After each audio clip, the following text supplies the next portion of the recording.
What's going on, everybody? Welcome back. Ben Legacy back here with you. Thank you guys for tuning in. Go ahead and hit that like and subscribe button. You already know what time it is. So today we're actually going to be talking about Sage Steele. She's an ESPN anchor who is actually suing ESPN now. Now, if you guys don't know a little bit about this story, last year Sage Steele, she's a very attractive woman. She's a mixie on ESPN. I think she's on roughly around 9 o'clock, 9 a.m. Pacific Standard Time. You can see her anytime. But last year on the Jay Cutler podcast, former NFL quarterback, last year I believe it, during the pandemic and everything, she had made some controversial comments just in regards about her views about the COVID-19 mandate, and also our former president, Barack Hussein Obama. So she actually went in on Barack. She was like, hey, his grandma raised him, so he's a mixie, he's black and white, but his grandma raised him. So what would make him more black than white if therefore he was black and white? So she believes, in other words, that even though Barack Obama is mixed, he's black and he's white, because he was raised by his grandparents. Excuse me, y'all already know what time it is.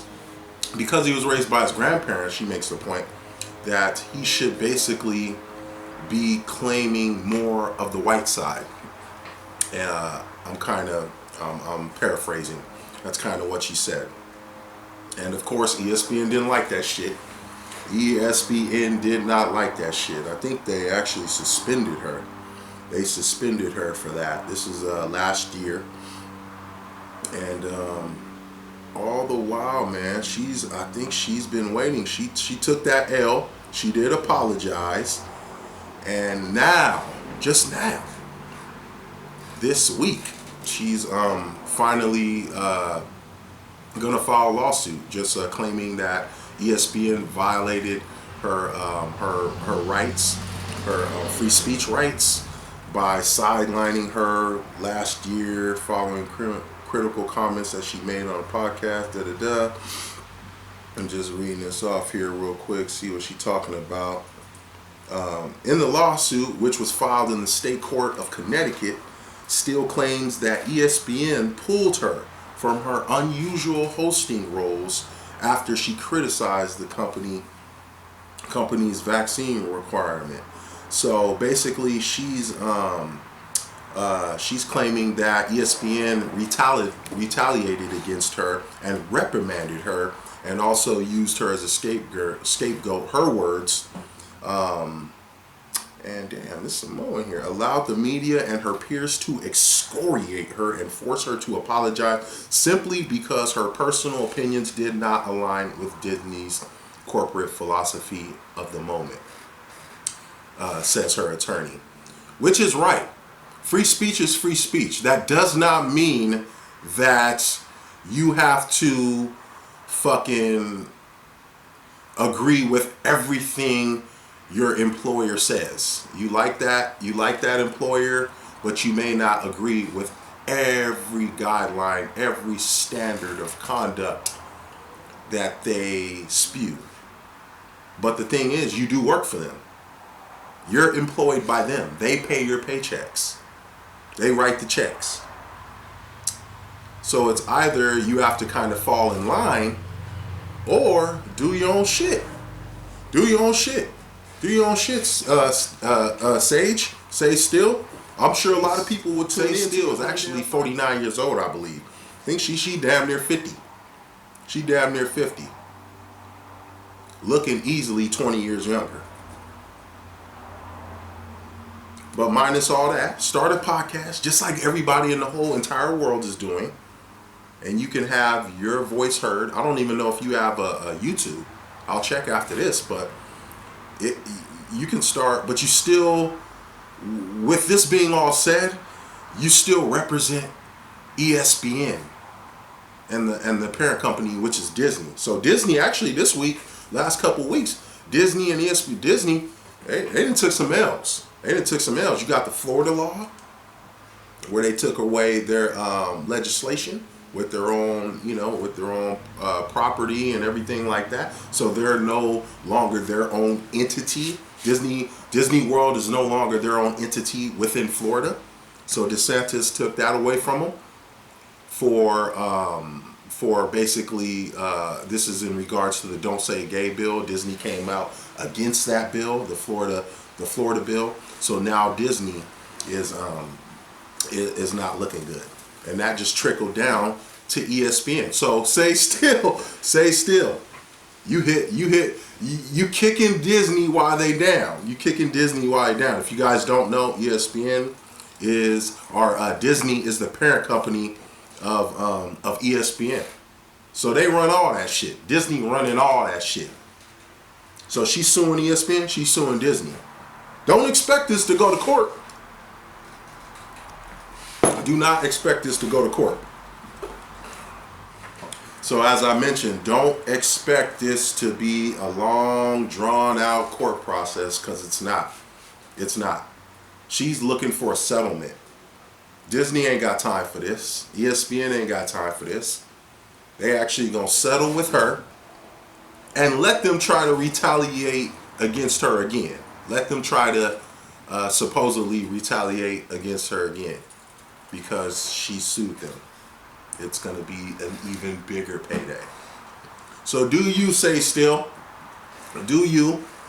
You are underneath, like, there are some provisions, because that is your employer. You're not obligated to work for them. You can work for another employer. And we all have employers where we have to bite our tongue sometime. But that doesn't mean giving up our rights. And this is what this shows. She bit her tongue. She got the vaccine. I think, one of the comments she made in regards to the vaccine or whatever, she said it was sick. She said it was sick. So I'm not too sure it's about what she said as much of how she said it and how it came across. So with using the word sick and things like that, definitely the other party would think that would be on a defensive mind. But anyway, that doesn't mean just because you work for a big conglomerate and a corporation, that doesn't mean you should have your damn rights taken away. So at the end of the day, if this does hold true, and they did sideline her and get her off the air and take these big jobs from her. You also got to remember, ESPN will sit you down. ESPN will sit you down. So I'm not too surprised about them taking you off of, like primetime air, because if you remember, I think it was last year, Stephen A. Smith, ESPN's favorite love child, this guy right here, he had said something about the Ohtani guy, the MLB player, something racial or something like that. So I believe he misspoke. I don't believe he meant it.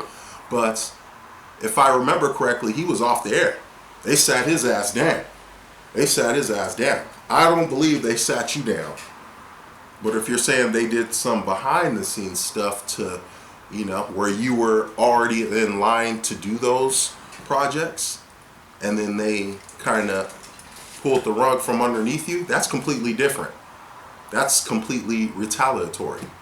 But we also have to remember, that we represent the companies that we work for. Especially if you're working for an ESPN or a big ass conglomerate like that or something like that. Let you have your own podcast and say some shit against the company's policies A bunch of companies now have this social media clause and all these type of policies. But the Constitution of the United States of America stays the same.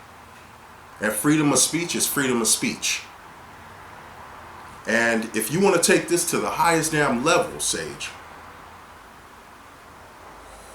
you got my approval. You got my approval.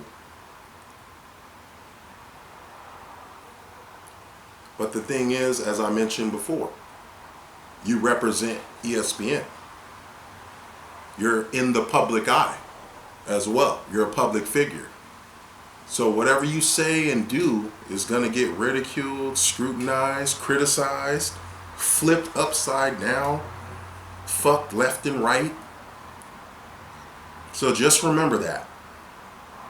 Just remember that. Freedom of speech, all these damn freedoms that everybody wants and everybody has, especially here in fucking America, them shits come with consequences. Remember that. On God.